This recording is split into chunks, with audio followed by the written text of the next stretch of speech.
आंखें बंद करके झूठ की जिंदगी जी के, अपने साथ बददयानती करके, धोखा दे के अपने आप को, दाएं बाएं अपने आप को कहीं मसरूफ रख के कुछ वक्त ज़ाया तो कर लेते हो, पर तुम्हें पता तो है ना कि इबादत अल्लाह की करनी, तुम्हें इसकी खबर है।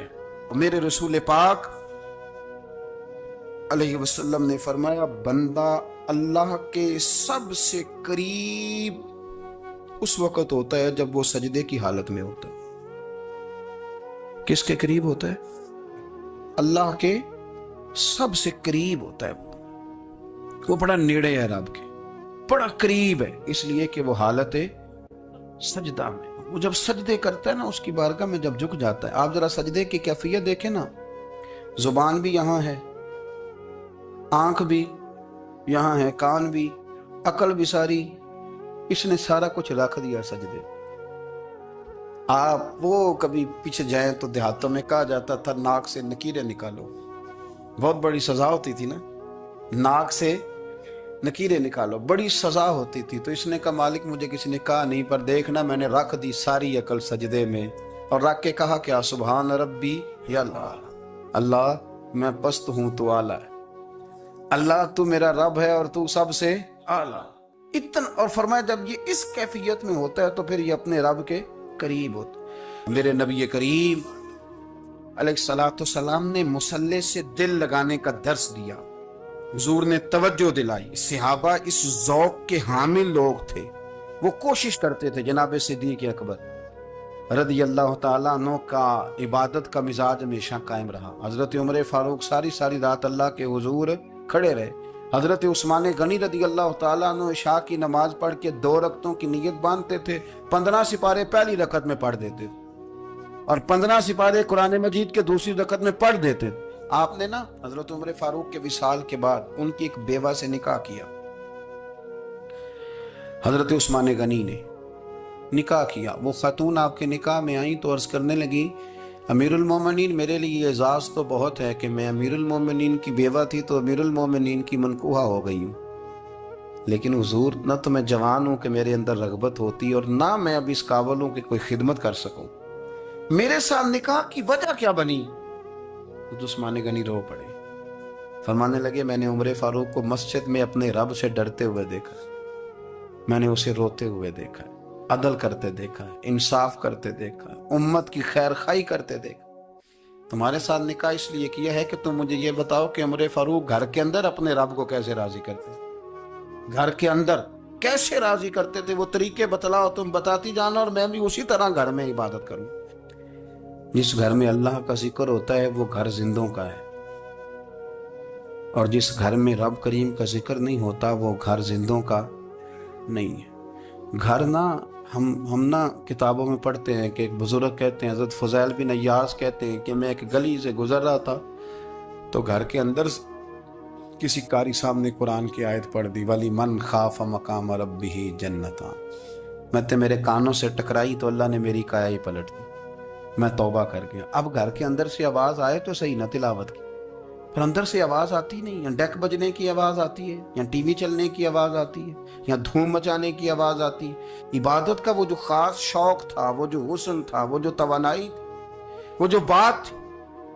एक जगह पे हम बैठे थे तो वहाँ एक साहब आए और उन्होंने आते ही कहा कि मेहरबानी करें ज़रा मुझे मुसल्ला दे दें, मेरे ना कुछ नफल रह गए।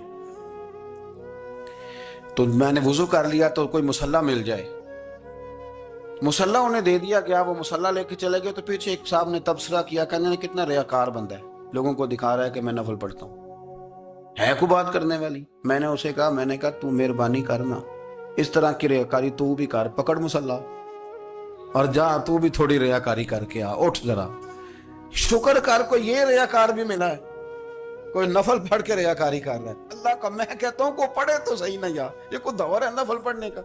इसमें तो लोगों का मिजाज ही नहीं, तबीयत ही नहीं। मैंने कहा चल मेहरबानी कर, ये ले मुसल्ला और तू भी जा थोड़ी सी, या कार्या रियाकारी करो तो सही ना, मिजाज ही नहीं। ज़ौक़ जुम्मे की नमाज पढ़ के यूं दुनिया भागती है, ओहो हो, पता नहीं कौन सी पीछे आग थी जो बुझाई जाएगी। और आज तक लोग मसला पूछ रहे हैं कि जुम्मे की बाद वाली सुन्नतें कितनी होती हैं। मैंने कहा कितने साल हो गए जुम्मा पढ़ते, कितने साल हो गए, अभी तक सुन्नतों का नहीं पता।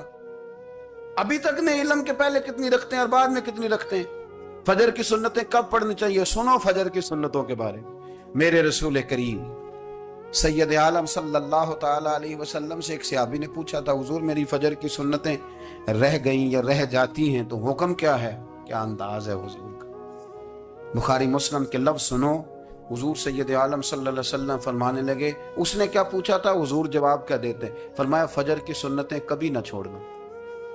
فجر کی پہلی 2 سنتیں کبھی نہ چھوڑنا. یا رسول اللہ صلی اللہ تعالی علیہ وسلم میری رہ گئی ہیں، رہ جاتی ہیں. فرمایا فجر کی 2 سنتیں نہ چھوڑنا. فرمایا فجر کی پہلی 2 سنتیں مجھے دنیا اور دنیا کے اندر جو کچھ ہے وہ سب سے زیادہ پیاری ہے. فجر کی 2 سنتیں دنیا اور دنیا میں جو کچھ ہیں مجھے وہ سب سے زیادہ پیاری ہیں. اس لیے فجر کی سنتیں نہ چھوڑنا. اپنا ذوق، اپنی طبیعت، ہم نے نا ذوق غلط بنا لیا. اگر 20 بندے کہہ بھی دیں گے تو نے بڑی شاندار تلاوت کیا تو کیا اس سے بنے گا؟ 100 بندہ کہہ بھی دے تیری کیا بات ہے، کیا بات ہے نعت خاں کی، کیا بات ہے علامہ صاحب کی، پیر صاحب کی، پیر مہر علی شاہ صاحب رحمت اللہ علیہ. آپ تشریف فرما تھے تو آپ کے ایک ہی بیٹے بابو جی جن کو کہا جاتا ہے، جس دن صاحبزادے پیدا ہوئے تو خادم نہ وہاں سے نکلا. ان لوگوں کے شوق اور طرح کے تھے نا، تو ان کی توجہ بھی اپنے شوق کی طرف رہتی. تو خادم نکلا اندر سے، پیر صاحب مبارک ہو، پیر صاحب مبارک ہو، پیر صاحب مبارک ہو، پیر صاحب مبارک ہو. شور کر رہا ہے تو پیر صاحب کو وجد ہو گیا. اللہ اکبر، اللہ اکبر، اللہ. کیا ہوا؟ کس بات کی مبارک دے رہے ہو؟ اس کی حضور اللہ نے بیٹا دیا. تو آپ فرمانے لگے اچھا حضور آپ کیا ہوا؟ آپ تو پریشان ہو گئے. فرمانے لگے جب تو نے 3 دفعہ کہا نا مہر علی کو مبارک ہو تو میں سمجھا تھا شاید تجھے کسی نے بتا دیا ہے کہ مہر علی سے اللہ راضی ہوگی. میں سمجھا تھا کہ شاید تو یہ خبر لے کے آیا ہے کہ کسی نے بتایا ہے کہ مجھے آج خبر ملی ہے کہ مہر علی سے رب اچھا پتر ہوا ہے. الحمدللہ، اللہ کا شکر ہے. پر میرے لیے مبارک کا دن وہ ہوگا جب میرا رب کہے گا کہ میں مہر علی سے راضی ہوں.